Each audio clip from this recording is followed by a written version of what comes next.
गणेश जी का आशीर्वाद लेते हैं, श्री गणेशाय नमः, सब लोग आशीर्वाद लेंगे। उसके बाद प्यारा सा हमारा, प्यारे बच्चों मोटिवेट देख सकते हैं, प्यारा सा मोटिवेशन है और प्यारे से तस्वीर के साथ कहते हैं बच्चों, सीढ़ियां उन्हें मुबारक हो जिन्हें छत तक जाना है, सीढ़ियां उन्हें मुबारक हो जिन्हें छत तक जाना है, हमारी मंजिल तो आसमान है, रास्ता खुद बनाएंगे। अर्थात बच्चों हमें तो जीवन में बहुत आगे बढ़ना है, हमें खूब मेहनत करनी है बच्चों। तो जल्दी से कमेंट बॉक्स में बताना मेरे बच्चे कि हम सभी का बोर्ड एग्जाम में लक्ष्य क्या है, कितने मार्क्स हमारे लक्ष्य हैं बच्चों, बोर्ड एग्जाम में हमें कितने मार्क्स लेकर आने हैं।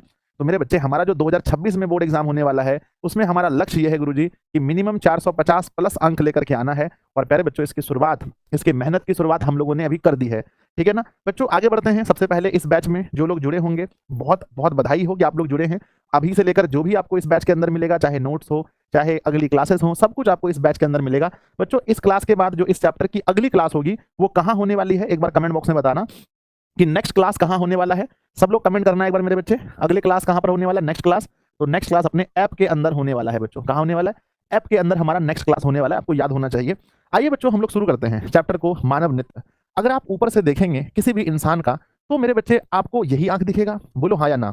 किसी के भी इंसान की जब आंख को आप देखते हैं तो क्या आपको यही आंख दिखता है? आप मुझे देखिए, है ना, आप मुझे देखिए बच्चों, मेरे में आपको क्या दिख रहा है? बस ये मेरा फेस, ये दोनों आंखें आपको दिख रही होंगी, दिखती है ना बच्चों? यस।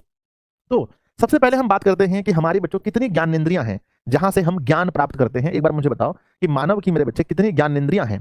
कमेंट बॉक्स में बताना बच्चों कि मानव की कितनी ज्ञानेंद्रियां हैं। सब लोग लिखना कमेंट बॉक्स में, एक साथ लिख रहे हैं गुरुजी मानव की 5 ज्ञानेंद्रियां हैं। हम इस पर चर्चा करेंगे। पहले हम ये बताते हैं कि बच्चों हम इसे क्या कहते हैं। सबसे पहला, हम तो इन्हें सिंपल भाषा में अधिक से अधिक लोग आंख ही कहते होंगे, कुछ लोग मेरे बच्चे इसे नेत्र कहते हैं, कुछ लोग इसे बच्चों नयन कहते हैं, कुछ लोग इसे बच्चों चक्षु कहते हैं, चक्षु कहते हैं, कुछ लोग बच्चों इसे लोचन कहते हैं, है ना, लोचन कहते हैं। और क्या बोलते हैं बताओ, है ना, आंख के अलग अलग नाम है बच्चों। इंग्लिश में हम इन्हें आई कहते हैं ना, अलग अलग नाम है इसके, इसके अलग अलग नाम है मेरे विद्यार्थी जी, है ना, आंख के अलग अलग नाम है। हमने आपसे कहा बच्चों हम इसे नेत्र कह सकते हैं, आंख कह सकते हैं, नयन कह सकते हैं, चक्षु कह सकते हैं, लोचन कह सकते हैं, विलोचन कह सकते हैं, अलग अलग इसके नाम हैं। हम बात करने वाले हैं, अभी जस्ट पूछा था मेरे बच्चे, कुछ अगर आप थोड़ा ज्यादा करीब करके देखेंगे तो इंसान की आंख आपको इस तरह से दिखेगा। आप अगर ज्यादा करीब से देखेंगे बच्चों, ज्यादा करीब जाकर के देखेंगे तो देखो इस तरह से हमारा आंख दिखता है आपको, है ना, इस तरह से आपको हमारा आंख दिखता है, ठीक है ना। चलिए बच्चों हम आगे, और बच्चों थोड़ा सा और अगर हम गहराई में जाकर के देखेंगे तो ये हमारा आंख इस तरह से दिखेगा। अभी हम आपको 3D भी दिखाएंगे, सब कुछ दिखाएंगे। तो बच्चों चलिए क्या आप कभी सोचे हैं कि हमारा आंख अंदर से कैसा दिखता है? मेरे बच्चे बताओ, क्या आपने कभी सोचा है, आपके मन में ऐसा ख्याल आया है कि आंख अंदर से कैसा दिखता है? बोलो, किसी बच्चे के मन में कभी ख्याल ऐसा आया है? बाहर से तो हमने देखा भाई चिपटा ऐसा आंख लग रहा है, देखने में ऐसा है। क्या कभी मन में ख्याल आया बच्चों कि हमारा आंख अंदर से कैसा दिखता है? बोलो। नहीं गुरुजी। आप लोग सोच के बताओ कि हमारी जो आंखें हैं, हमारी जो आंख है वो अंदर से कैसे दिखती है बच्चों? सोच के बताओ किस आकार का है, चिपटा हुआ है या गोलाकार है बच्चों, या लंबा है या पतला है, छोटा है, क्या है बच्चों बताओ? सब लोग कह रहे हैं गुरुजी गोल है, आंख गोल है गुरुजी, गोल है। हाँ चलिए बच्चों, तो मैं आप लोगों को दिखाता हूँ कि भाई हमारी जो आंखें हैं वो अंदर से, ये हाँ ये देखिए, आप अगर इसको अंदर से देखेंगे तो ये आपको आंख ऐसा दिखेगा मेरे बच्चे। आप देख सकते हैं, इसको देखो, देखा आपने? इस तरीके से हमारा आंख होता है। हम इसको गोल बोले या लगभग गोल बोले बच्चों बताओ, इसको हम क्या बोले? हम इसे गोल बोले या लगभग गोल बोले? हाँ मुझे तो ये बच्चों पूरा गोल नहीं लग रहा है, क्योंकि पूरा गोल एक अलग होता है, हम इसे पूरा गोल नहीं कह सकते हैं, है ना, हम इसको लगभग गोल कह सकते हैं, ठीक है ना। तो इंसान की जो आंखें हैं बच्चों वो पूरी तरह से तो गोल नहीं है, हम ये कह सकते हैं कि वो लगभग गोल है। आइए अब हम लोग क्लास को शुरू करते हैं और चीजों को धीरे धीरे, है ना, सीखते हैं बच्चों। पहले हम आप लोगों, कितने लोग चाहते हैं कि हम आंख के विषय में आपको बेसिक जानकारी दें मेरे बच्चे? क्या आप लोग चाहते हैं कि आंख के बारे में जो बेसिक जानकारी है और जो इंटरेस्टिंग जानकारी है पहले उसको मैं शेयर करूं, उसके बाद बच्चों हम आपको मूल बातें पढ़ाना शुरू करें? क्या आप चाहते हैं बच्चों? जल्दी बताओ। यस यस गुरुजी, यस यस, सब लोग चाहते हैं। आइए, अभी मत पूछिए कॉर्निया क्या होता है, मेरे पढ़ाने के बाद अगर आपको एक भी डाउट होगा तब आप कहिएगा कि हाँ सर ये है वो है। चलिए बच्चों हम लोग शुरू करते हैं बेसिक। बेसिक अगर हम बात करें बच्चों तो जैसा कि हमने आपको बताया कि हमारी कितनी ज्ञानेंद्रियां हैं, तो शुरू होता है क्वेश्चन मेरे बच्चे ज्ञानेंद्रियों से, है ना, ज्ञानेंद्रियां बच्चों। तो हमने कहा कि ज्ञानेंद्रियों की अगर बात होगी तो कितनी ज्ञानेंद्रियां हैं मनुष्य के पास जहां से मनुष्य ज्ञान प्राप्त करता है? तो सबसे सबसे पहला ज्ञान है बच्चों हमारा, हमारा बच्चों सबसे पहला है बच्चों हमारा आंख, जहां से हम ज्ञान प्राप्त करते हैं। दूसरा है मेरे बच्चे त्वचा, तीसरा बताना मेरे बच्चे नाक, चौथा बताना मेरे बच्चे कान, और फिर बताना मेरे बच्चे पांचवा कौन सा है? तो पांचवा ज्ञानेंद्रिय है बच्चों जीभ, है ना, जीभ। अगर हमें मेरे बच्चे ये बताना कि आंख से हम लोग कैसे ज्ञान प्राप्त करते हैं, तो गुरुजी देख लेते हैं। मान लीजिए कि आप कहीं पर बच्चों खेल रहे हैं, और आपके पिताजी सामने से आ गए, तो भाई कौन बताएगा कि भागना है? बताओ, इस पांचों ज्ञानेंद्रियों में कौन आपको बताएगा कि भैया पापा आ रहे हैं, भागना है? तो ये जानकारी आपको आंख देता है कि भाई पापा आ रहे हैं, भागो भागो जल्दी से। ठीक है ना? मान लो बच्चों आप कहीं पर बैठे हुए हो और बच्चों ठंडी बहुत ज्यादा लग रही है, ठंड बहुत ज्यादा लग रही है, गर्मी बहुत ज्यादा हो गई है, मान लो कि कोई बच्चों, तो आपको ये चीज कौन बताएगा? इस ज्ञान के बारे में, ठंड के बारे में क्या आपको आंख बताएगा? ठंड के बारे में नाक बताएगा? कान बताएगा? कौन बताएगा मेरे बच्चे? तो ठंड के बारे में ये आपकी त्वचा बताएगी कि भैया बहुत ठंड लग रहा है, भागो भागो भागो। कौन बताएगी बताओ? ठंड के बारे में स्किन, आपकी त्वचा बताएगी। मेरे बच्चे मान लो कि कहीं पर बच्चों आसपास में टॉयलेट है, आसपास में टॉयलेट है और बहुत गंद हो रहा है बच्चों, बहुत बदबू हो रही है, बहुत गंद हो रही है, तो आपको ये कौन बताएगा? क्या आपकी आंख बताएगा, या आपका त्वचा, या आपका नाक, या आपका कान, या आपका जीभ? कौन बताएगा मेरे बच्चे कि भाई अरे भागो भाई, आसपास में तो टॉयलेट है, जल्दी भागो यहाँ से? तो ये आपका नोज बताएगा, आपका नाक बताएगा। मेरे बच्चे आपको है ना, मान लो कि आपका दो दोस्त आपके बारे में बुराई कर रहा है, ठीक है ना, आपका दो दोस्त स्कूल में बैठ करके आपके विषय में बुराई कर रहा है, तो ये जानकारी आपको कौन देगा? क्या आपका आंख बता देगा अरे दोस्त बुराई कर रहा है? क्या नाक बता पाएगा? बताओ कौन बताएगा? ये आपका कान बता पाएगा मेरे बच्चे, कान बता पाएगा कि दोस्त बुराई कर रहा है। मान लो बच्चों कि आपके घर में खीर बनी है और वो खीर है ना, खीर मीठी है या फीकी है, ये आपको कौन बताएगा? आप देखकर बता सकते हैं, आप सूंघ कर बता सकते हैं, आप बच्चों सुन करके बता सकते हैं, या त्वचा में सटा कर बता सकते हैं। बताओ मेरे बच्चे आपके घर में जो खीर बनी है वो मीठी बनी है या फीकी बनी है, ये कौन बताएगा? है ना? तो मेरे बच्चे तो लिखेंगे यहाँ बताएगा कौन? ये बच्चों मेरे बच्चे ये हमारी जीभ बताएगी। जब हम उसको स्वाद ग्रहण करेंगे, हमारा टंग जो है, जीभ बताएगी मेरे बच्चे ये मीठी बनी है या फीकी बनी है। तो आपने देखा बच्चों कि हमारी पांचों ज्ञानेंद्रियां कैसे काम करती है, कैसे काम करती है आपने देखा। और यही पांच ज्ञानेंद्रियों से हम अपने ज्ञान को अर्जित करते हैं, आसपास के सारे ज्ञान को। बच्चों बताओ इन पांचों में सबसे महत्वपूर्ण ज्ञानेंद्रियां कौन है? बताओ इन पांचों में सबसे महत्वपूर्ण कौन है? तो लिखेंगे बच्चों, बताना कमेंट बॉक्स में कि इसमें इन पांचों में सबसे महत्वपूर्ण किसको कहा गया है। तो लिखेंगे बच्चों आंख सबसे महत्वपूर्ण ज्ञानेंद्रियां हैं। आंख सबसे सबसे महत्वपूर्ण, आंख सबसे महत्वपूर्ण ज्ञान है ना, ज्ञानेंद्रिय है ना। आंख सबसे महत्वपूर्ण ज्ञानेंद्रिय है बच्चों। तो याद रखना कि आंख जो है इन पांचों में सबसे महत्वपूर्ण ज्ञानेंद्रिय है। आगे हम लोग बात करते हैं बच्चों आंख के विषय में। आंख जो है ये पूरी तरह से प्रकाश पर निर्भर है। अगर बच्चों प्रकाश ना हो, आप लोग मुझे देख पा रहे हैं? एक बार यस यस यस बताओ बच्चों, है ना। सर जीभ गलत लिख दिया आपने, अच्छा मैंने जीभ लिख दिया है, आई एम रियली सॉरी, है ना, जीभ होगा। जैसा कि हमने कहा आपको कि आंख जो है मेरे बच्चे ये टोटल प्रकाश पर डिपेंड है। आइए बच्चों देखते हैं। ठीक है ना, क्या आप मुझे देख पा रहे हैं? क्या आप लोग मुझे देख पा रहे हैं? थोड़ा बहुत देख पा रहे होंगे क्योंकि मेरे बच्चे, क्योंकि नीचे वाला लाइट जल रहा है। बोलो यस और नो। तो जैसा कि अभी आप लोगों ने देखा था कि बच्चों हमारा नेत्र तभी काम करता है जब सामने प्रकाश हो, यानी हमारा नेत्र टोटली डिपेंड करता है लाइट पर, इसीलिए आंख को प्रकाशीय यंत्र कहा जाता है। तो बच्चों अगर आपसे पूछा जाए कि हमारे पूरे बॉडी में प्रकाश यंत्र कौन सा है, तो कहना बच्चों आंख। तो लिखना बच्चों अगला पॉइंट लिखना कि आंख एक आंख एक है ना, लिखना बच्चों आंख प्रकृति ना, आंख मेरे बच्चे प्रकृति के द्वारा दिया गया प्रकृति प्रदत्त, या लिख देते हैं सीधी बच्चों की प्रकृति के द्वारा दिया गया प्रकृति के द्वारा दिया गया एक अद्भुत, बच्चों बहुत अद्भुत चीज है, इसको समझ नहीं पाएंगे आप। प्रकृति के द्वारा दिया गया एक अद्भुत अद्भुत प्रकाशीय यंत्र है बच्चों, है ना, प्रकाशीय यंत्र है। तो हम उम्मीद करते हैं कि आप लोगों ने इस पॉइंट को लिख लिया होगा कि आंख जो है बच्चों इसे प्रकृति ने दिया है ना, इसे दिया किसने है? प्रकृति ने दिया है। और बच्चों ये एक अद्भुत है, एक प्रकाशीय यंत्र है। चलिए अब हम लोग आगे बढ़ते हैं, कुछ और सीखते हैं।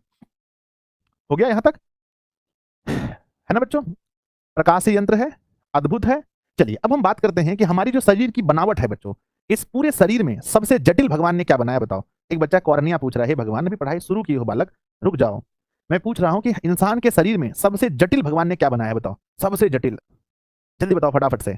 यस, एक दो बच्चे ने लिखा है कि इंसान के शरीर में बच्चों हमारा जो ब्रेन होता है वो सबसे जटिल है, ब्रेन से ज्यादा जटिल कुछ भी नहीं बनाया भगवान ने। तो मेरे बच्चे हम लिखेंगे हम क्या लिखेंगे ध्यान रखना, हम लिखेंगे मेरे बच्चे कि मस्तिष्क, है ना, मस्तिष्क, है ना, मस्तिष्क जो है मेरे बच्चे, मस्तिष्क सबसे जटिल, है ना, सबसे जटिल, है ना, मस्तिष्क सबसे जटिल है। अगर बच्चों मस्तिष्क के बाद अगर हम आपसे पूछें कि बताओ इंसान के शरीर में सबसे कॉम्प्लिकेटेड तो ब्रेन बना है, उसके बाद भगवान ने हमें क्या दिया है, तो बच्चों याद रखना कि सबसे जटिल में दूसरे नंबर पर आंख आता है। तो लिखेंगे मेरे बच्चे आंख हमारे शरीर का, आंख हमारे शरीर का, है ना, शरीर का दूसरा सबसे जटिल, है ना, दूसरा सबसे जटिल यंत्र है बच्चों, दूसरा सबसे जटिल यंत्र है, दूसरा सबसे जटिल यंत्र है। यानी बच्चों 2 नंबर पर हम लोग किसको रखते हैं? आंख को रखते हैं। अब आइए आंख के बारे में लगभग 10-20 चीजें हम आपको ऐसा बताएंगे जो शायद आप सुन करके बहुत हैरान हो जाएंगे। मेरे बच्चे, जब इंसान दोनों आंखों से देखता है तो उसका क्षेत्रफल कितना होता है? प्लीज आप लोग बताइए, दोनों आंखों का क्षेत्रफल। तो बच्चों इंपॉर्टेंट पॉइंट्स याद रखना, इंपॉर्टेंट है ना मेरे बच्चे, इंपॉर्टेंट पॉइंट्स बताना मेरे बच्चे कि दोनों आंखों का क्षेत्रफल बताना कमेंट बॉक्स में जल्दी से, कि दोनों आंखों का क्षेत्रफल, दोनों आंखों का क्षेत्रफल। पहले आप लोगों ने बेसिक पढ़ाने बोला तो मैं बेसिक पढ़ा रहा हूं, फिर मैं स्टार्ट करूंगा चीज को। तो इंसान अपने दोनों आंखों से 180 डिग्री क्षेत्रफल तक देख सकता है, पीछे नहीं देख सकते हैं हम। मेरे पीछे देखिए अभी बच्चों, मेरे पीछे भी क्या हो रहा है मुझे नहीं पता है। तो दोनों आंखों का जो क्षेत्रफल होता है वो 180 डिग्री होता है, और जब एक आंख खराब हो जाए तो मेरे बच्चे एक आंख का क्षेत्रफल बताओ कितना होता है? एक आंख का क्षेत्रफल कितना होता है मेरे बच्चे? कमेंट बॉक्स में लिखना। तो आप देखेंगे जब आप एक आंख बंद करते हैं, देखो ऐसे समझो ये हमारा बीच पार्ट है, ये हमारा बीच पार्ट है। एक आंख बंद करने से मेरे बच्चे देखो बहुत सारा चीज इधर का दिखता है, ऐसा नहीं कि नहीं दिखता है, ऐसे देखो दिखता है। तो मेरे बच्चे ये 90 डिग्री नहीं होता है, जो लोग भी 90 कह रहे हैं बिल्कुल गलत है। एक आंख का क्षेत्रफल 150 डिग्री होता है, यानी एक आंख कम होने से सिर्फ 30 डिग्री का क्षेत्रफल कम होता है। मेरे बच्चे, जैसा कि आपको पता है कि हमारा जो आंख है, इंसान का जो आंख है, इसका वजन कितना होता है, क्या आप लोग बता सकते हैं? पहले हम बात कर लेते हैं आकार का। मेरे बच्चे, नेत्र गोलक का आकार, जो नेत्र गोलक है हम इसे कहते हैं नेत्र गोलक का आकार बताओ कि हमारा आकार कैसा है, आयताकार है, त्रिभुजाकार है, कैसा है? तो जो आकार है बच्चों, ये लगभग गोलाकार है। गोलाकार नहीं कह सकते हम लोग, लेकिन लगभग गोलाकार हम लोग कह सकते हैं। इसका वेट आप लोग बता सकते हैं कि हमारे आंख का वजन कितना होता है मेरे बच्चे? तो वजन अगर हम देखें तो हमारा आंख लगभग 8 ग्राम का होता है।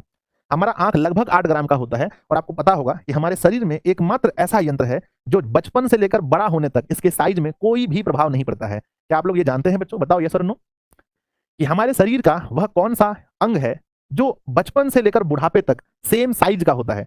कमेंट बॉक्स में लिखो क्या होता है। तो मेरे बच्चे, है ना, अगर हम सेम साइज के बारे में बात करें तो बचपन से लेकर बुढ़ापे तक बच्चों सेम साइज का होता है। तो हम यहाँ पर लिख देते हैं मेरे बच्चे, बचपन से बुढ़ापे तक, लिख लो आप लोग भी कि बचपन से बुढ़ापे तक, है ना, बचपन से बुढ़ापे तक मेरे बच्चे सेम साइज। कितना कितने मजेदार बात है ना, कि बचपन से लेकर बुढ़ापे तक इसका सेम साइज होता है। अब हम बात करने वाले हैं मेरे बच्चे कि ये बताओ कि हमारा जो आंख होता है तो बच्चों एक कैमरा ही। आप लोगों को जानकर हैरानी होगी कि हम अपने आंख से नहीं देखते हैं। अब आप लोग मुझे उल्टा पुल्टा मत बोलना, मैं सही कह रहा हूं, हम लोग आंख से देखते ही नहीं है। बोलो कैसे? बोलो बच्चों किससे देखते हैं तब? हम लोग आंख से देखते ही नहीं है। गुरुजी मजाक कर रहे हो आप? मेरे बच्चे, हम लोग आंख से देखते ही नहीं है, हम लोग अपने ब्रेन से देखते हैं। आंख पता है क्या है? मैं आपको समझाता हूँ, थोड़ा मुझे टाइम तो थोड़ा सा। आपने कभी कैमरा देखा है बच्चों? यस गुरुजी बहुत देखा है। देखो ये एक कैमरा है, इसको समझना बड़े प्यार से, ठीक है ना। ये एक कैमरा है और इस कैमरे में सबसे आगे जो होता है इसको बोलते हैं शटर। ताले बसो ट और र, शटर। बच्चों इसके बीच में ना एक लेंस होता है, थोड़ा सा पीछे होकर के लेंस होता है। सबसे आगे वाला लेंस मत कह देना, ये बच्चों ये होता है लेंस हमारा, ये होता है लेंस। और जहां पर पिक्चर बनता है दिस इज फिल्म बच्चों, ये हमारा होता है, ये होता है फोटोग्राफी फिल्म। फोटोग्राफी फिल्म क्या होता है? फोटोग्राफी फिल्म, फॉर हर्षिकर आदर लॉ और मो फिल्म, ठीक है ना। ये आपने देखा है कैमरे को। अब ठीक चलते हैं हम इंसान में देखते हैं बच्चों हमारी आई को। तो आई में भी क्या होता है ना, सबसे पहले बच्चों जहां आपने बच्चों जिसको शटर कहा, ये हमारी पलकें होती हैं। सबसे आगे में पलक होती हैं, पलकें बच्चों जिसको बोलते हैं पलकें। हाँ पलकें, ठीक है, माफ कीजिएगा, पलकें नहीं, शटर है, बंद हो गया, हाँ पलक, ठीक है, पलक हमने झपका तो हमारा भी कैमरा बंद हो गया, ठीक है। देखो अभी कैमरा खुला हुआ है, यस गुरुजी कैमरा खुला हुआ है, देखो देखो है ना, ये हमारा कैमरा खुला हुआ है, बंद हो गया, कैमरा खुला है, बंद हो गया, कैमरा खुला है, बंद हो गया। तो बच्चों शटर क्या होता है? पलक होता है। अब जैसा कि हमने कहा भैया हमारा तो इस तरह से होता है मामला, फिट फिट इस तरह से होता है, ठीक है ना। तो हमने कहा कि भाई हमारे पास भी एक प्यारा सा लेंस होता है, दिस इज, ये कहलाता है कौन सा लेंस? ये कहलाता है नेत्र लेंस। नेत्र लेंस कहलाता है। इसमें वस्तु का प्रतिबिंब बनता है फिल्म पर। कैमरे में प्रतिबिंब कहाँ बनता है? फिल्म पर बनता है। और हमारी आंख में प्रतिबिंब कहाँ बनता है? कुछ बच्चे पढ़े लिखे होंगे, समझदार बच्चे होंगे, वो बता देंगे कि गुरुजी देखो यहाँ पर जो है ना, ये वाला पार्ट हम आपको पढ़ाएंगे बच्चों कॉराइड के बारे में, है ना। कॉराइड के बारे में पढ़ाएंगे तो हम आपको समझाएंगे बच्चों कि कैसे कॉराइड का जो पिछला भाग होता है ये क्या कहलाता है? ये रेटिना कहलाता है, जिसको हम दृष्टि पटल कहते हैं, हिंदी में, इंग्लिश में रेटिना बोलते हैं। तो मेरे बच्चे देखो, ये हमारा शटर है जिससे कैमरा बंद हुआ, ये हमारा पलक है जिससे बच्चों हमारा आंख बंद हुआ, ये हमारा लेंस है जो बच्चों कैमरे में होता है, ये हमारा नेत्र लेंस है जो बच्चों हमारी आंख में होता है। फोटो बनता है फोटोग्राफी फिल्म में, यहाँ बनता है बच्चों रेटिना पर, ठीक है ना। लेकिन बच्चों हम लोग सब कुछ हम सिर्फ एक बच्चों एक कैमरे की तरह हमारा आंख काम करता है, और सारा खेल यहाँ से नसें जाती हैं, नसें जाती हैं कहाँ? ब्रेन के पास। तो मेरे बच्चे अगर, है ना, कैमरा क्या है ना, एक बात बता रहा हूँ, बिना मेमोरी वाला छोड़ो उसको, आईना देखा आपने? आईना वही आंख है बच्चों, सिर्फ दिखाता है। आईने के पास अगर आप अपने शकल को लेकर जाएंगे तो ये आपको देख के नहीं बोलेगा कि आप संजय सर हो या आप लोग दिशा के बच्चे हो, आईना नहीं बताएगा। तो हमारे आंख को कुछ भी पता नहीं है। क्या हमारे आंख को कुछ पता है? यस और नो बताओ, यस और नो। क्या हमारी आंख को कुछ भी पता है? कुछ भी पता नहीं है, सब कुछ हमारे ब्रेन को पता है। तो आंख बच्चों सिर्फ एक ऐसे देखने वाली चीज है ना। आंख को ये भी नहीं पता ये क्या है, ये ब्रेन बताएगा कि भाई माउस है ये। समझ गए मेरी बात को? और पता है मेरे बच्चे हमारा जो हमारे पूरे शरीर में सबसे ज्यादा संवेदनशील अंग कौन सा है? हमारे शरीर में पूरा संवेदनशील यानी तुरंत बच्चों मतलब एक्ट करने वाला।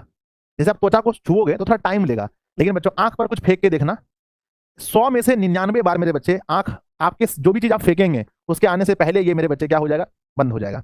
तो सबसे अधिक जो हम कह सकते हैं संवेदनशील बच्चों अगर कोई हमारा अंग है तो वो आंख है। ये भी लिख लेना बच्चों, है ना। देखो परीक्षा सिर्फ इंपॉर्टेंट नहीं है, नॉलेज बहुत जरूरी है बच्चों, है ना। कोई है ना कि हर कोई एग्जाम के लिए ही पढ़ता है। तो क्या लिखेंगे बच्चों? आंख सबसे अधिक संवेदनशील, आंख सबसे अधिक संवेदनशील अंग है, सबसे अधिक संवेदनशील अंग है। आंख बच्चों सबसे अधिक संवेदनशील अंग है। इस बात को याद रखना है कि आंख क्या है? सबसे अधिक संवेदनशील अंग है। मेरे बच्चे बताओ कि किसी वस्तु को पहचानने में इसको कितना समय लगता है? कितने समय में आंख किसी वस्तु को पहचान सकता है? आपका दुश्मन आपके सामने है, उसको कितनी देर में पहचानेगा? कमेंट बॉक्स में लिखो। मेरे बच्चों सिर्फ और सिर्फ, है ना, 13 मिली सेकेंड, 13 मिली सेकेंड के अंदर आंख किसी भी चीज को पहचान सकता है। 1/16 नहीं बच्चों, 1/16 1/10 तो वो तो अस्थायी प्रतिबिंब रहता है आंख में। क्या बता रहे हैं आप लोग, कमाल करते हैं। मेरे बच्चे हमने कहा कि 13 मिली सेकेंड के अंदर, 13 मिली सेकेंड, 13 मिली सेकेंड के अंदर बच्चों आंख पहचान सकता है ना। आंख बच्चों वस्तु को पहचान सकता है, आंख वस्तु को पहचान सकता है, पहचान सकता है। मेरे बच्चे क्या आपने कभी सोचा है कि हमारा जो आंख है, हमारा जो आंख है बच्चों, वो कितने, है ना, कितने कलर में अंतर कर सकता है? कितने कलर को देख करके भैया ये तो काला है, हटाओ हटाओ हटाओ, ये काला है क्या? नहीं नहीं काला से अलग है। ये क्या है? पीला है। ये क्या पीला है क्या? नहीं नहीं पीला से अलग है। लाल है क्या? तो बच्चों कितने कलर को, है ना, एक आंख मेरे बच्चों कितने कलर में अंतर कर सकता है? एक बच्चा 7 कलर कह रहा है, भगवान पढ़ाना छोड़ दें? आप ही लोग बताइए, पढ़ाना छोड़ दें?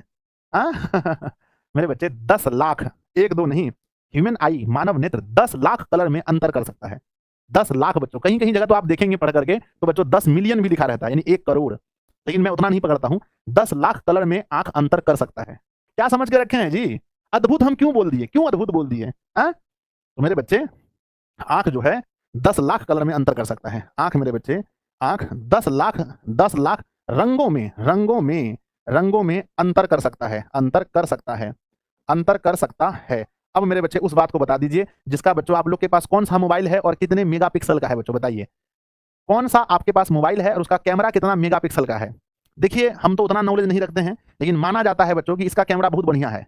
मेरे पास S24 अल्ट्रा फोन है ना, आप देखेंगे ऐसा मानते हैं कि इसके जो कैमरा है इसमें वो लगभग 200 का है। क्या जी? 200 मेगापिक्सल का कैमरा ये मोबाइल में होता है। समझे? आने वाला समय में इससे ज्यादा भी निकल जाएगा, है ना। लेकिन बच्चों बताइए हमारा जो आंख है ये भी एक कैमरा है, ये कितना मेगापिक्सल का है? बच्चों बताइए, ये कितना मेगापिक्सल का कैमरा होता है? तो आंख में कितना मेगापिक्सल का कैमरा होता है? तो मेरे बच्चे याद रखना है, बताइए कमेंट बॉक्स में आप लोग कि आंख में 576 मेगापिक्सल, है ना, मेगापिक्सल, है ना, मेगापिक्सल मेरे बच्चे, पी डबल, है ना, पिक्सल। तो याद रखिएगा कि हमारे आंखों का जो कैमरा होता है वो 576 मेगापिक्सल का होता है। तो इतना एचडी फोटो खींचते हैं हम लोग किसी चीज का कि मतलब क्या बताएं। आंख में 576 मेगापिक्सल का कैमरा होता है, का कैमरा होता है बच्चों, कैमरा होता है, समझ लीजिए। चलिए आगे बढ़ जाए, चलिए आगे बढ़ते हैं। बच्चों क्या आप ऐसा सोचे हैं कि कोई ऐसा जीव है जिसका आंख उसके शरीर से बाहर होता है? एक इंटरेस्टिंग बात मैं आप लोगों से पूछना चाहता हूं मेरे बच्चे कि बताइए क्या आप लोगों ने कभी सुना है कौन सा ऐसा जीव है जिसका आंख उसके शरीर से बाहर लटका हुआ होता है, शरीर से बाहर होता है? बताइए मेरे बच्चे। बहुत सारे बच्चों ने लिखा है कि बच्चों, है ना, चींटी का आंख, किसका बच्चों? चींटी का आंख शरीर से बाहर होता है। चींटी का आंख किससे? शरीर से बाहर होता है। याद रखना बच्चों, शरीर से बाहर होता है, बाहर होता है। मेरे बच्चे हम आगे पूछना चाहते हैं कि शरीर के अनुसार से दुनिया का कौन सा ऐसा जीव है जिसका आंख बहुत बड़ा है? अकॉर्डिंग टू बॉडी बच्चों, शरीर के अनुसार से दुनिया के किस जीव का आंख बड़ा है बच्चों? शरीर के अनुसार से। तो याद रखना मेरे बच्चे, शरीर के अनुसार से, शरीर के अनुसार से, शरीर के अनुसार से बच्चों किसका? हिरण का आंख, है ना, हिरण का आंख सबसे बड़ा है ना, हिरण का आंख सबसे बड़ा होता है, हिरण का आंख सबसे बड़ा होता है। कभी आप लोग हिरण का फोटो देखिएगा तो आप लोग को लगेगा अरे इसका तो आंख बहुत बड़ा है। तो बच्चों हिरण का जो आंख है वो शरीर के अनुसार से बड़ा होता है। आप बताइए कि दुनिया में कौन सा ऐसा जीव है जिसका आंख उसके शरीर के अनुसार से छुटका होता है, बहुत छुटका होता है? किस जीव का आंख शरीर के अनुसार से छोटा होता है? जल्दी बताइए मेरे बच्चे। तो शरीर के अनुसार से किस जीव का आंख छोटा होता है? तो लिखेंगे मेरे बच्चे, शरीर के अनुसार से, शरीर के अनुसार से, शरीर के अनुसार से, शरीर के अनुसार से हाथी का आंख बच्चों, हाथी का आंख, एलिफेंट जिसको बोलते हैं, हाथी का आंख बच्चों छोटा होता है ना, छोटा होता है। हाथी का आंख देखेंगे तो शरीर के अनुसार से हाथी का आंख जो है मेरे बच्चे, हाथी का जो आंख होता है, हाथी का जो आंख होता है वो क्या होता है? छोटा होता है। चलिए मेरे बच्चे ये सब है ना, ये आपने जाना, ये सब एकदम बेसिक नॉलेज है। ये सब क्या है बच्चों बताइए, ये सब एकदम बेसिक नॉलेज है। आप है ना, ये सब क्या जल्दी बताइए गुरुजी, ये सब एकदम बेसिक नॉलेज है, एकदम बेसिक नॉलेज है, ठीक है ना। चलिए, है ना, एकदम ही मेरे बच्चे बेसिक नॉलेज है। चलिए, आप कभी रोए हैं बच्चों अपने जीवन में, है ना, कभी आपने रोया है? यस गुरुजी हम रोए हैं। आप रोए होंगे तो आपकी जो आंख है बच्चों, आपका जो आंख है, आंख में मेरे बच्चे आंसू भी आया होगा कि झुट्टो रोते हैं, कुछ लोग बच्चे ऐसे रोते हैं ऐसे नहीं रोना है बच्चों, रोना है तो बहुत सीरियस होकर के रोइए, आंख से आंसू आना चाहिए। तो मेरे बच्चे आप जानते होंगे कि मेरे बच्चे हमारे आंख में जो आंसू आता है, हमारे आंख में जो आंसू आता है मेरे बच्चे, ये आंसू जो है, ये आंसू जो है बच्चों वो किस ग्रंथि से निकलता है? क्या आप लोग जानते हैं कि हमारे आंख में जो आंसू आता है ये बच्चों किस ग्रंथि से निकलता है? अगर आप बता देंगे तो हम मानेंगे बच्चों कि यस गुरुजी। हाँ मेरे बच्चे बताओ। आप यहाँ बैठकर ये खा रहे थे जब आपने उसको वहां देखा था, करेक्ट? नहीं सर, वो इतना चॉकलेटी और क्रिस्पी नहीं था। I knew it. ज्यादा चॉकलेटी, ज्यादा क्रिस्पी, नया कैडबरी बर्ग। हाँ मेरे बच्चे बताओ, उस ग्रंथि का नाम क्या है ना? मेरे बच्चे उस ग्रंथि का नाम है लेक्रीमल ग्रंथि। क्या नाम है? लेक्रीमल बच्चों, क्या नाम है? लेक्रीमल ग्रंथि नाम है उसका। कहते हैं गुरुजी, है ना, लेक्री, है ना, लेक्रीमल ग्रंथि। क्या नाम है बच्चों? लेक्रीमल ग्रंथि हमारे आंखों में पाया जाता है, और इस ग्रंथि से जो बच्चों हमारे जो आंसू हैं वो सब के सब कहां से निकलते हैं? ये सब मेरे बच्चे लेक्रीमल ग्रंथि से निकलते हैं। तो याद रखिएगा, आज के बाद कभी रोइएगा तो बच्चों समझिएगा कि हमारा जो आंसू निकल रहा है वो लेक्रीमल ग्रंथि से निकल रहा है। समझे कि नहीं? चलिए आइए बच्चों, अब हम लोग आंख के बारे में बेसिक चीज शुरू कर सकते हैं। चलिए, तो बच्चों है ना, थोड़ा सा हम आपको इस चैप्टर के बारे में एक चीज नहीं बताए, बता दें इस चैप्टर है ना, इस चैप्टर का हमारे एग्जाम में बच्चों कितना इंपॉर्टेंट है। तो एग्जाम के अनुसार से देखिए, एग्जाम में बच्चों इसके महत्व को समझ लीजिए। एग्जाम में इस चैप्टर का महत्व, एग्जाम में चैप्टर 3 का महत्व कितना है। तो मेरे बच्चे क्या आपको पता है कि इस चैप्टर से कितने ऑब्जेक्टिव क्वेश्चन पूछे जाएंगे? हमारे बोर्ड एग्जाम में इस चैप्टर से कितने ऑब्जेक्टिव क्वेश्चन पूछे जाएंगे? क्या आपको मालूम है? नहीं मालूम है तो लीजिए मैं आपको बताता हूं कि हमारे एग्जाम में बच्चों टोटल साइंस से 80 क्वेश्चन पूछा जाएगा, जहां पर इस 3 से ऑब्जेक्टिव पूछे जाएंगे। सिर्फ इस चैप्टर से 3 से 4 ऑब्जेक्टिव होंगे मेरे बच्चे। इस चैप्टर से जो 2 मार्क्स वाले सवाल होते हैं जिसको शॉर्ट क्वेश्चन बोलते हैं मेरे बच्चे, मिनिमम 1 और मैक्सिमम 2 पूछे जाएंगे। और लॉन्ग क्वेश्चन मेरे बच्चे पूरे फिजिक्स में 1 आता है। अगर कभी एक इस चैप्टर से आ जाए, बहुत बार बच्चों मानव नेत्र के विषय में पूछा गया है, तो मैं मिनिमम बताता हूं मेरे बच्चे कि यहाँ मान लो 3 और यहाँ पर 1 भी पूछा गया तो 2 और यहाँ 1 पूछा गया तो मेरे बच्चे 6। तो मिनिमम हम लोग 10 मार्क्स रख सकते हैं कि यह चैप्टर का जो वेटेज है हमारे बोर्ड एग्जाम में वो लगभग 10 मार्क्स का है बच्चों। लगभग बच्चों 10 मार्क्स मान लेते हैं, ऐसे जोड़ने पर तो 11 होता है, लेकिन हम मान लेते हैं कि लगभग 10 नंबर का ये पूरा चैप्टर है बच्चों। ये पूरा चैप्टर 10 नंबर का है, इस बात को आप समझ लीजिए। और कितने लेक्चर में खत्म होगा ये भी आपके मन में आता होगा, सर लेक्चर कितना देने वाले हैं आप? हम लेक्चर सिर्फ और सिर्फ 2 या 3 देने वाले हैं। एक लेक्चर आज देंगे, लंबा ऐसा लेक्चर, और 1-2 लेक्चर ऐप के अंदर देंगे, खत्म हो जाएगा बच्चों, चैप्टर खत्म हो जाएगा। आइए